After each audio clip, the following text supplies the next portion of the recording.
It's a story many of us learn in school. Christopher Columbus sailed the ocean blue in 1492 and discovered America. But what if I told you that another group of European explorers beat him to it by a staggering 500 years? These weren't just any explorers, they were the legendary Vikings, the Norse seafarers renowned for their longships and adventurous spirit. They crossed the treacherous North Atlantic and established a foothold in the New World, a place they called Vinland. For a long time, this was considered mere legend, a fanciful tale from the Norse sagas. That is, until the 1960s, when archaeologists unearthed irrefutable proof at a place called Skrælings Meadows in Newfoundland, Canada. They found the remains of a small Norse settlement, complete with longhouses built in the characteristic Viking style, a forge for working iron, and various artifacts. This discovery transformed myth into history, confirming that the Vikings were indeed the first Europeans to reach the Americas. This raises a fascinating question. If the Vikings were so successful in their expansion across the North Atlantic, settling Iceland and Greenland, why didn't they stay in North America? Why did their groundbreaking settlement in Vinland become just a footnote in history, a ghost on the shores of Newfoundland? The answer is a complex tapestry woven from threads of conflict, climate, and the sheer challenge of sustaining a colony thousands of miles from home. The Vikings didn't just pack up and leave on a whim, they were pushed out by a combination of formidable forces. Let's travel back to around the year 1000 CE. A Norse chieftain named Leif Erikson, son of the famous Eric the Red who colonized Greenland, sets sail on an exploratory voyage. Driven by tales of a land sighted west of Greenland, he and his crew make a momentous journey. The Norse sagas, specifically the Saga of the Greenlanders and the Saga of Eric the Red, describe their encounters with this new land. They found a place of rich resources, a stark contrast to the barren landscapes of Greenland they had left behind.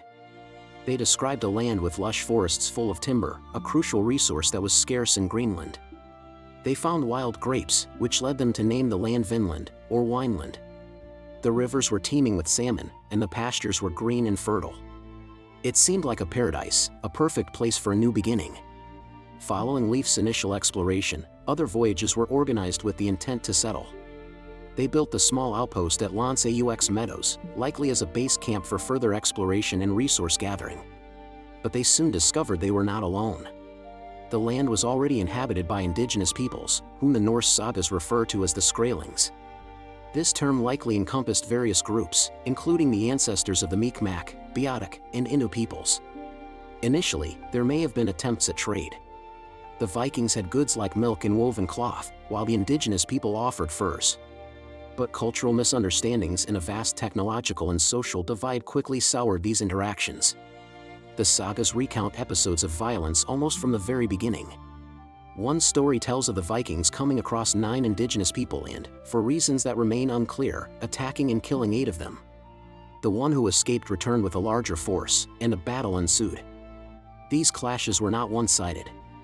The indigenous population vastly outnumbered the small bands of Norse settlers.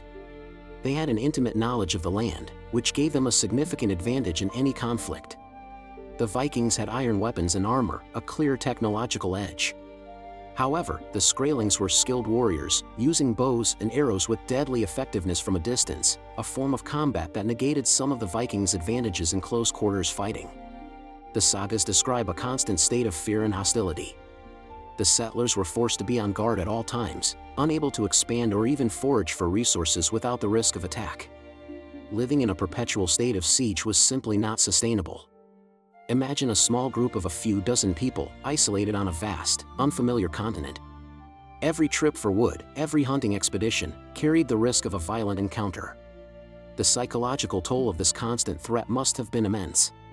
Unlike their settlements in Iceland and Greenland, which were uninhabited when they arrived, Vinland was already home to established and resilient communities. The Vikings were not colonizers entering a vacuum, they were intruders in someone else's homeland, and they were met with resistance. This persistent conflict was arguably the primary reason the Viking presence in North America was so short-lived. They simply couldn't establish a secure foothold in the face of such determined opposition. But conflict wasn't the only factor at play. Another immense challenge was the changing climate. The Vikings' entire expansion across the North Atlantic had been facilitated by a period of relatively mild weather known as the medieval warm period. This warmer climate made the sea passages less treacherous and allowed for agriculture and settlement in places like Greenland, which today are largely covered in ice. But this favorable period was coming to an end. Around the 13th and 14th centuries, the climate began to cool, ushering in what is known as the Little Ice Age. This had devastating consequences for the Norse colonies, particularly the one in Greenland, which served as the crucial stepping stone to Vinland. As temperatures dropped, the growing seasons in Greenland shortened, making it harder to grow hay to feed livestock through the long, harsh winters. The sea ice expanded, making the journey from Iceland and Norway to Greenland, and from Greenland to Vinland, far more dangerous and unpredictable. The Greenland colony was the lifeline for the Vinland settlement. It was the nearest source of supplies, reinforcements, and a link back to the Norse world. As the Greenland colony began to struggle and weaken due to the cooling climate, its ability to support a distant and dangerous outpost in North America diminished. The Vinland settlement was at the very end of a long and tenuous supply chain. With the journey becoming more perilous and the home base in Greenland fighting for its own survival, the prospect of maintaining a colony in Vinland became untenable.